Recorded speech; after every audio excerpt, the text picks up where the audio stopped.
দরপত্র পেতে আধিপত্য বিস্তারকে কেন্দ্র করে সড়ক ভবনে দু গ্রুপের সংঘর্ষে স্বেচ্ছাসেবক লীগের প্রচার সম্পাদক সহ ৫ জন গুলিবিদ্ধ হয়েছেন। বিকেল ৪টার দিকে ঘটনাটি ঘটে।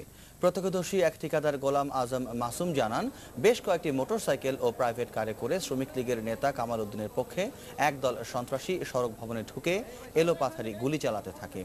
এ সময় ঘটনাস্থলে উপস্থিত স্বেচ্ছাসেবক লীগের প্রচার সম্পাদক শামীম শাহেদ, সড়ক ও জনপথের ড্রাইভার জাকির হোসেন সহ গুলিবিদ্ধ হয় ৫ জন। রমনা জোনের ডিসি সৈয়দ নুরুল ইসলাম জানান, আধিপত্য বিস্তারকে কেন্দ্র করেই এ ঘটনাটি ঘটছে বলে প্রাথমিকভাবে ধারণা করা হচ্ছে। এ ঘটনায় ৩ সদস্যের তদন্ত কমিটি গঠন করা হয়েছে।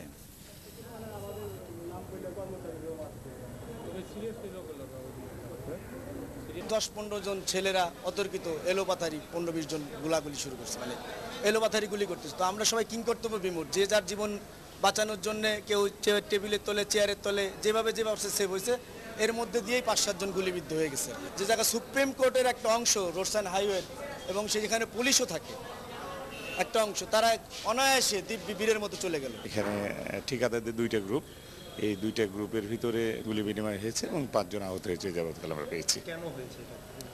যেহেতু ঠিকাদারদের গ্রুপ, আমরা ধরে নিচ্ছি যে ঠিকাদারি সংক্রান্ত কোনো একটা উত্তেজনা বা দুপক্ষের মধ্যে আধিপত্য বিস্তারকে ঘিরে হতে পারে।